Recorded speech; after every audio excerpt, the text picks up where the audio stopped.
പൗരാണിക ഭാരതത്തിൽ BC 3-ാം നൂറ്റാണ്ടിൽ ജീവിച്ചിരുന്ന അധ്യാപകനും തത്വചിന്തകനും സാമ്പത്തിക ശാസ്ത്രജ്ഞനും നിയമജ്ഞനും രാജ ഉപദേശകനുമായിരുന്നു ചാണക്യൻ.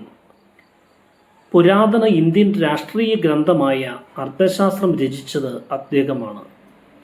കൗടില്യൻ, വിഷ്ണുഗുപ്തൻ എന്നീ പേരുകളിലും അദ്ദേഹം അറിയപ്പെടുന്നു. ആദ്യത്തെ മൗര്യ ചക്രവർത്തിയായ ചന്ദ്രഗുപ്തനെ അധികാരത്തിലെത്താൻ സഹായിച്ചത് ചാണക്യന്റെ തന്ത്രങ്ങളായിരുന്നു. മൗര്യ സാമ്രാജ്യം സ്ഥാപിക്കുന്നതിൽ ഒരു പ്രധാന പങ്ക് വഹിച്ചത് ചാണക്യന്റെ തന്ത്രങ്ങളാണ്. ഒരു വ്യക്തിയുടെ ജീവിതത്തിലെ പല കാര്യങ്ങളെക്കുറിച്ചുമുള്ള അദ്ദേഹത്തിന്റെ കാഴ്ചപ്പാടുകൾ വളരെ പ്രസിദ്ധമാണ്. അതിനാലാണ് ചാണക്യനീതി ഇന്നും ശ്രദ്ധേയമായി നിലനിൽക്കുന്നതും. ചാണക്യന്റെ വാക്കുകൾ പിന്തുടരുന്നതിലൂടെ ഒരാൾക്ക് എന്തും നേടാനും അവൻ്റെ ജീവിതം വളരെ എളുപ്പമാക്കാനും കഴിയും. വിവിധ ശാസ്ത്രങ്ങളിൽ നിന്ന് ചാണക്യൻ തിരഞ്ഞെടുത്തതായി പറയപ്പെടുന്ന പഴഞ്ചൊല്ലുകളുടെ ഒരു ശേഖരമാണ് ചാണക്യനീതി. നിങ്ങൾ വിശദമായി ഇത് നോക്കുകയാണെങ്കിൽ നമ്മുടെ ദൈനംദിന ജീവിതത്തിന് ഉപകാരപ്പെടുന്ന ധാരാളം പാഠങ്ങൾ നിങ്ങൾക്ക് പഠിക്കാം. ചാണക്യനീതിയിലെ പാഠങ്ങൾ ഇന്നത്തെ കാലത്തും പ്രസക്തമാണ്. ജീവിതത്തിൽ ചാണക്യന്റെ നയങ്ങൾ പിന്തുടരുന്ന ഒരു വ്യക്തി വിജയം കൈവരിക്കുന്നു. ചാണക്യന്റെ അഭിപ്രായത്തിൽ ഒരു കുട്ടി അമ്മയുടെ ഗർഭപാത്രത്തിൽ നിന്ന് പഠിക്കുന്ന 4 ഗുണങ്ങളുണ്ട്. ഈ ഗുണങ്ങളുള്ള കുട്ടികൾ ഭാവിയിൽ തീർച്ചയായും വിജയിക്കും. അമ്മയുടെ ഗർഭപാത്രത്തിൽ നിന്ന് തന്നെ ഒരു കുട്ടിക്ക് കിട്ടുന്ന അത്തരം ഗുണങ്ങൾ ഇവയാണ്. മാതാവിൻ്റെ ഗർഭപാത്രത്തിൽ വെച്ച് തന്നെ ദാനം ചെയ്യാനുള്ള പ്രവണത കുട്ടി പഠിക്കുന്നുവെന്ന് ആചാര്യ ചാണക്യൻ ചാണക്യനീതിയുടെ 11-ാം അധ്യായത്തിലെ ആദ്യ ശ്ലോകത്തിൽ പറഞ്ഞിട്ടുണ്ട്. ചാണക്യന്റെ അഭിപ്രായത്തിൽ ഒരു മനുഷ്യനും താൻ ആഗ്രഹിച്ചാലും ജനിച്ച ശേഷം ഈ ദാനധർമ്മം പഠിക്കാൻ കഴിയില്ല.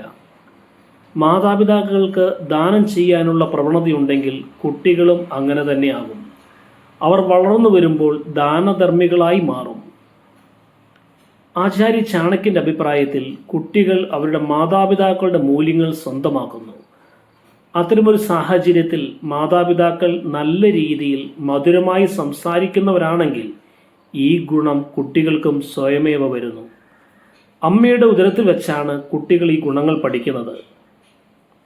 ചാണക്യനീതിയുടെ അഭിപ്രായത്തിൽ അമ്മയുടെ ഗർഭപാത്രത്തിൽ വെച്ചാണ് ഒരാൾ ക്ഷമയുടെയും സ്ഥിരോത്സാഹത്തിൻ്റെയും കല പഠിക്കുന്നത്. കുട്ടിക്കാലം മുതൽ ക്ഷമയുള്ള ഒരു കുട്ടി ജീവിതത്തിൽ വിജയിക്കുന്ന ഒരു വ്യക്തിയായി മാറുന്നു. അത്തരം ആളുകൾ അവരുടെ ജീവിതത്തിലെ എല്ലാ പ്രതിസന്ധികളെയും എളുപ്പത്തിൽ മറികടക്കുന്നു. ഒരാൾക്ക് ജനിച്ചതിന് ശേഷം ഈ ഗുണം അവൻ ആഗ്രഹിച്ചാലും പഠിക്കാൻ കഴിഞ്ഞെന്ന് വരില്ല.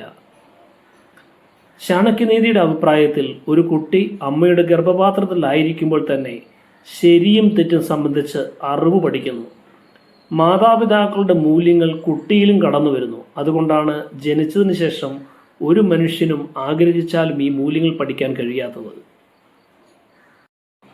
ഗർഭിണികളായ അമ്മമാർക്കുണ്ടാകുന്ന ഭയവും ഉത്കണ്ഠയും അസ്വസ്ഥതയും എല്ലാം കുഞ്ഞിനെയും ബാധിക്കുന്നുണ്ട്. അതുകൊണ്ട് ഗർഭിണികളായ അമ്മമാർ സന്തോഷത്തോടു കൂടി ഇരിക്കുവാനും നല്ല ചിന്തയും നല്ല സംസാരവും നല്ല പ്രവൃത്തിയും ധാർമ്മിക മൂല്യവുമുള്ള ഒരു മാനസികാവസ്ഥയിൽ തുടരുവാനും പ്രത്യേകം ശ്രദ്ധിക്കുക. കാരണം ജനിക്കുന്ന കുഞ്ഞും സംസ്കാര ചിത്തതയുള്ളവരായി വളർന്നു വരുവാൻ അത് വളരെ അത്യാവശ്യമാണ്.